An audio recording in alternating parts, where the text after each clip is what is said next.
I spent a long time trying to figure out when it started. It's strange when someone lies to you for years, you want a clear pin on the map. Right here is where it broke, but life doesn't give you that. It breaks quietly, millimeter by millimeter. Claire and I met in Austin, Texas. I was working for a small construction company, and she was in school, picking up shifts at a coffee shop. We loved loud weekends, cheap burgers, and that feeling that the whole world was still ahead of us. Later, we bought a house in the suburbs like so many people, do white fence, a patch of lawn, two trees by the porch. I thought I was lucky. Decent job, decent home, decent plans. The first odd signs I blamed on exhaustion. Claire laughed less. She developed this little habit of turning her phone face down. It was so subtle I didn't even register it at first as a pattern, just a motion. She started running late more often. Meeting, a friend needed help, traffic. I didn't start fights. I didn't want to be that guy who doesn't trust his wife. And honestly, who wants to live with the idea that their family is just a set? Years went by. We moved to Colorado for my work. Then again, this time to North Carolina. At every new point on the map, I hoped a change of scenery would be like fresh paint cover the cracks. But the cracks didn't disappear. They just became part of the wall. Sometimes I caught myself trying to earn her warmth, cooking dinner, planning trips, choosing the right words. We could have a good night movie, pizza, quiet laughter. And the next day she'd be far away again, like an invisible partition slid into the room. I wasn't a saint. I got angry too. I shut down. I buried myself in work. But beneath all that tiredness, I kept one certainty. We're together. That was my foundation. Everything changed in the dumbest way. One late autumn evening, already in North Carolina, I was digging through the closet for old house paperwork. We needed it for the insurance renewal. I remember the squeak of a shelf, the dust falling, the way I pulled out a box labeled tax. Inside was a folder of documents and an old smartphone. It took me a second to realize it was hers, some previous model from before she got a new number. Looked dead, but at the bottom of the box there was a charger. I didn't do it like some TV character. I wasn't planning to spy. I just plugged it in out of curiosity, trying to understand why it was there. The screen lit up, notifications. Old, but not old enough to soften the punch. My body reacted before my mind did. It felt like something turned to ice inside me, like a door opened straight into winter.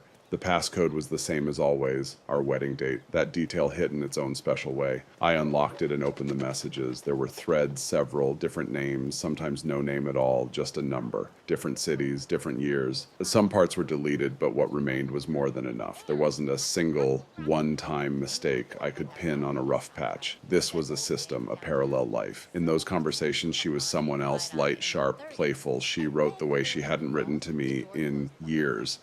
And scattered through jokes, fragments, and small details of meetups were dates, years. I sat on the closet floor with that phone in my hand and felt like someone had carefully removed the ground beneath my feet and left me standing in air. The worst part wasn't even that she'd been with other people. The worst part was that she came home and looked at me like I was her anchor. She could snap at me over nothing, towels folded wrong, groceries in the wrong place, and somewhere else in some other world she was typing, "I miss you," to someone who had no right to our life. I kept scrolling, and there were moments I remembered as ours. A weekend in Charleston, she'd had a window. She was just going to see a friend, Tro. The night I reheated dinner 3 times waiting for her work trip to end. The day she told me she was tired of intimacy and needed space. In the messages, that space had addresses and names. It sounds ridiculous, but I didn't scream. I didn't punch a wall. I just stopped understanding who I was. Because if someone lives next to you and hides something like that for years, then you've been talking to a shadow for years. When Claire came home, I was sitting at the kitchen table. The phone was in front of me. I don't even remember her taking off her coat. I remember her eyes first neutral, then tight, and then something like instant calculation, the look of someone who realizes the game is over. What is this? She asked. I wanted to say 100 things. I wanted to ask why. I wanted to demand how many, who. I wanted the years back, years you can't get back. But what came out was just, how many years? She sat down like her legs gave out. The silence stretched, and in that silence I understood something important. Even now, she was choosing her words not for truth, but for damage control, for control. She started talking about loneliness, about how It doesn't mean I don't love you about how it was a long time ago, even though the screen showed dates from weeks earlier. I listened and had this strange thought. I didn't recognize her voice anymore. It sounded like a stranger's. I don't remember how the conversation ended. I remember stepping onto the porch later that night and staring into the dark yard for a long time. A neighbor's window glowed warm yellow. Somewhere a dog barked. A normal suburban American night garages full of ladders, lawns scattered with kids' toys, and inside me, something was burning. The next day, I went to work and pretended everything was fine. I signed papers, I answered emails, the world didn't stop. No one came to announce that my life had been swapped out. That was maybe the most humiliating part. Tragedy doesn't come with a sign. I don't know what happens next. People ask, did you forgive her? Or are you leaving? Like there are two buttons. But after a betrayal like that, you don't choose between staying and going. You choose between illusion and reality.